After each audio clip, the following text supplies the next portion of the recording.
and welcome to this week's video where I'm sharing all sorts of different things from my sewing room, some life, some fabric, some confessions. I do hope you'll stay tuned and hear what I have been getting up to this week.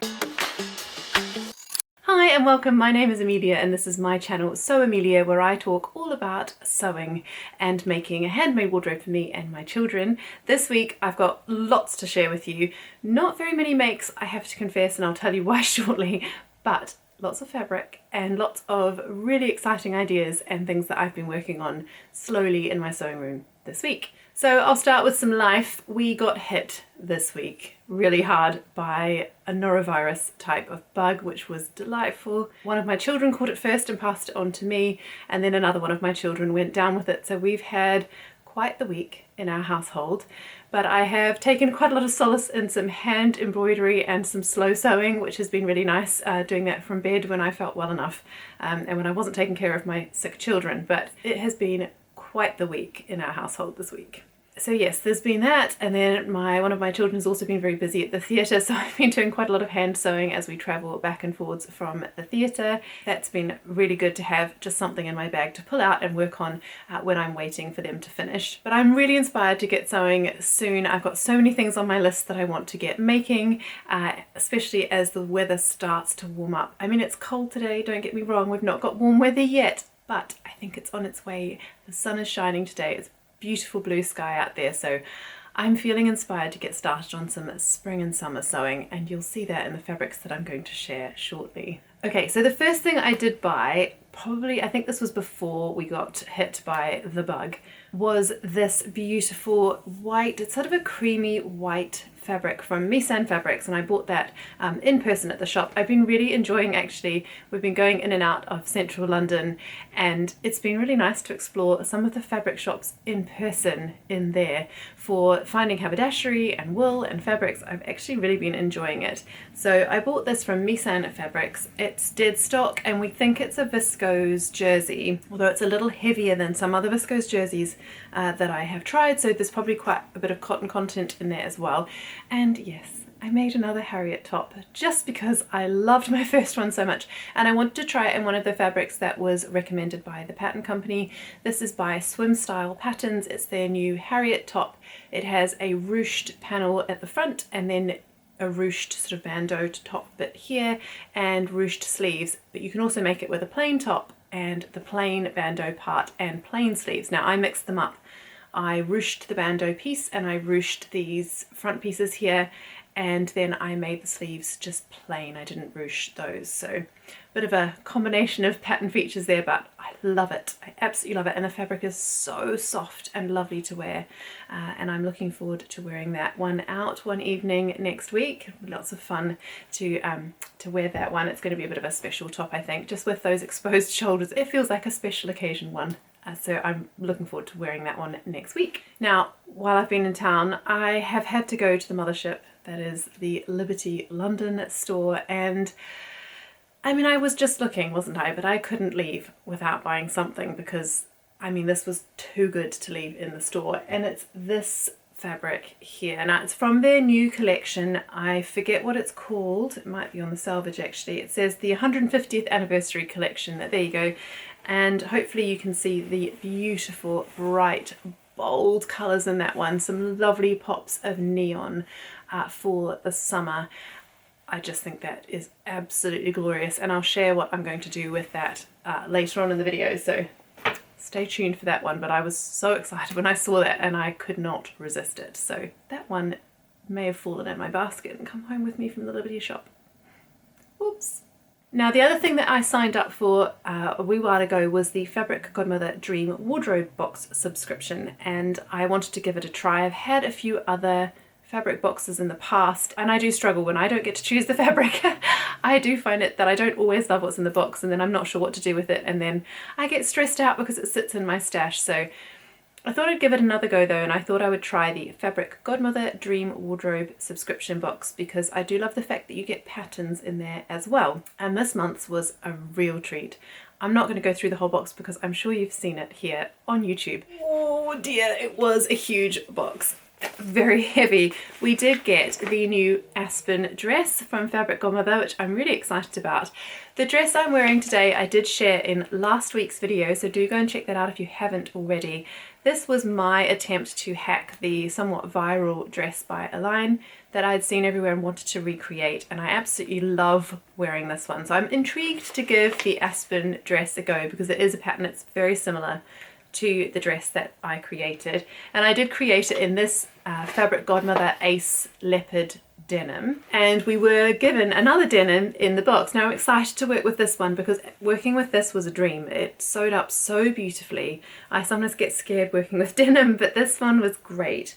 So we've got this beautiful burgundy denim. Now the Aspen dress comes in a long sleeve or a short sleeve, and I've been umming and ahhing all week about what version to make. So if you've got an opinion, leave it in the comments box below. I'd love to know which version you would make.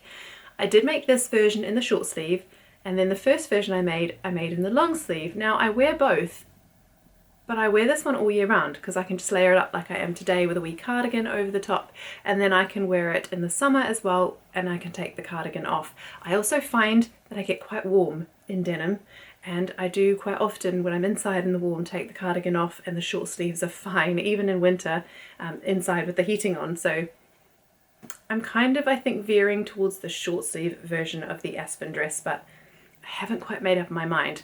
Now I have traced out all of the pieces in my size now. That took a while. There are quite a few pieces.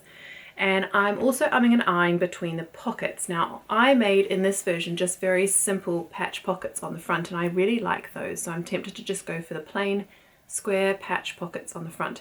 The other option is a ruffle pocket, but a curved pocket with a ruffle right on this part of your body, not sure how I feel about that.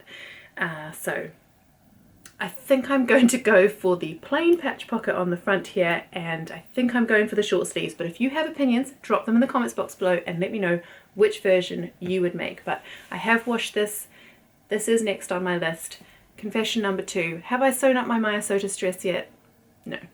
Was on the plans, but it's kind of been usurped by some of these other things that have arrived, and that's okay. I'll get back to it. But this I think is next on the list. All the pattern pieces are cut out. I just need to cut out the fabric. And seeing as I've kind of made a version of it before, I feel like, I hope, like it might come together quite quickly and be a really enjoyable sew. So that is on the list for next week. We'll see how we go. As long as we're not struck down by some other horrid virus between now and then. There's a lot going around. So then I did pop into another one of my favourite shops in town, because whilst the Dream Wardrobe box came with the pattern and the fabric and some really lovely labels to put in it, it didn't come with a zip. So I purchased 2 zips. I haven't quite decided which one I'll use yet. I've got a black one with a really nice silver zip, and then I've just got a burgundy one that would blend into the fabric. I'm tempted to use the black with the silver zipper, and then I've got some poppers that I could put on the long sleeves if I decide to go with long sleeves, but decisions, we'll see. The other fabric that I pulled out of my stash this week, so it's not a purchase, but it is a fabric that has come out of my stash, out of deep stash. So we're talking 2000. My father very kindly was on a trip to India, and he went into a store while he was there and picked up 3 pieces of silk, one for my mum and one for me and one for my sister, and this is my piece. It's such a beautiful story, and I love the fact that he picked these up for us 3. And this is my piece here. Now I'm not sure how the camera is going to pick up the colour of it, but it is a beautiful deep red colour Dupion silk. And it's just been sitting in my fabric stash for so long because I just treasure it so much, and I don't know what to make with it, and I want to make the right thing that I'm going to wear a lot so that I can wear it for years to come. Now I'm going to use this as a bit of a segue into my plans for next week. So I have cut this out. Because the fabric is narrow, I've had to cut the circle skirt pieces out as quarter circle pieces, and I'm going to sew those together. There are a few more seams than perhaps I would have wished for, but I am just really happy to get this sewn up so that I can wear it. And I've bought a lining fabric because I thought I'll make a full circle skirt from the lining fabric, and then that should give it a wee bit more sort of body and movement, which will be lovely. but I'm waiting for that to arrive and it hasn't arrived yet. I need this skirt by next week, by early next week. So I'm hoping it arrives in the next day or so. Otherwise, I'm not quite sure what I'm going to do there. Hopefully that'll arrive soon and then I can get this made up. Now, in the meantime, what I have been doing is I have been embroidering this fabric by hand. I cut out the circle skirt pieces and then I traced the waistband piece onto a piece of the fabric, interfaced the back of it, and then I have embroidered here just where the fabric came from, so Hyderabad in 2000 and then the year that I'm sewing it up, so London 2025, and that's just going to go on the inside of the waistband so no one else will see it, but I'll know it's there and it will just remind me about the special sort of provenance of this fabric and where it came from. I just think it's really nice to have that hand sewn touch on the inside of this special fabric. So that's what I was working on in my bed when I could sit up for long enough to do something. So yes, I will cut the waistband piece out now. I prefer to embroider that in a hoop with the full sort of fabric. I don't cut the waistband out first. I trace it on, embroider it, and then cut the waistband out once it's all embroidered and looking beautiful. Now, what else am I thinking about working on this week? I mean, as if the Aspen dress and my circle skirt weren't enough. I always have to have more plans than I have time. But I have got this as well, which I'm obviously hand embroidering as I travel around London. And I'm always so inspired by Smock London. I love their dresses for little girls. I love their skirts and dresses and nightgowns and all sorts for ladies. I bought their book Rocking Smocking, and in there they talk about smocked skirts, which I love the idea of.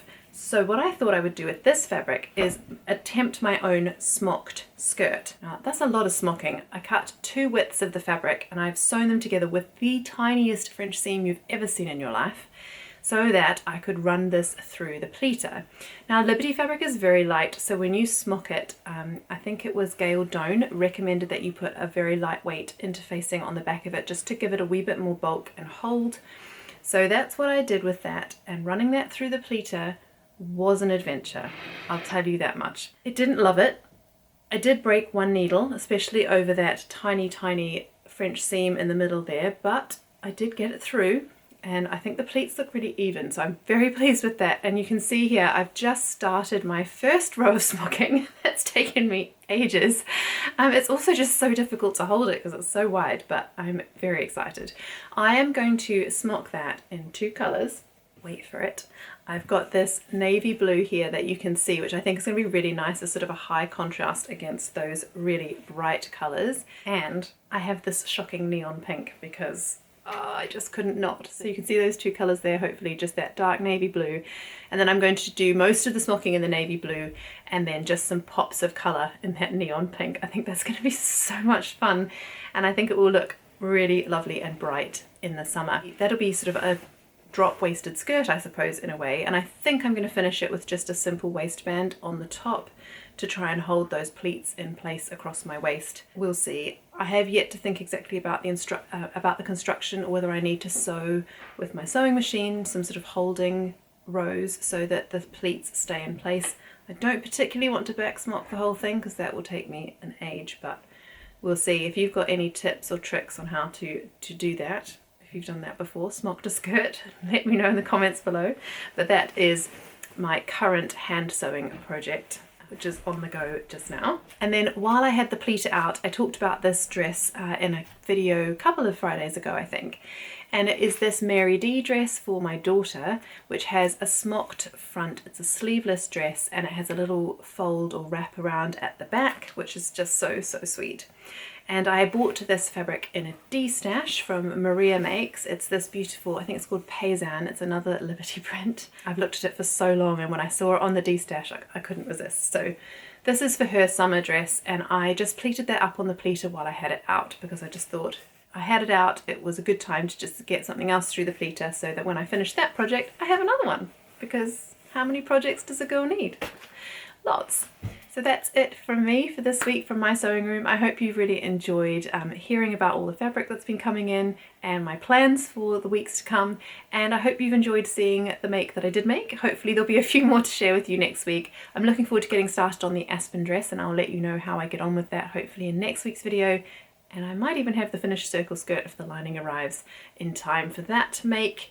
we'll see. I hope you've had a lovely week of sewing. Let me know what you've been working on in the comments box below. And until next week, I hope you have a lovely week ahead filled with lots of happy sewing. I'll see you in the next video. Goodbye.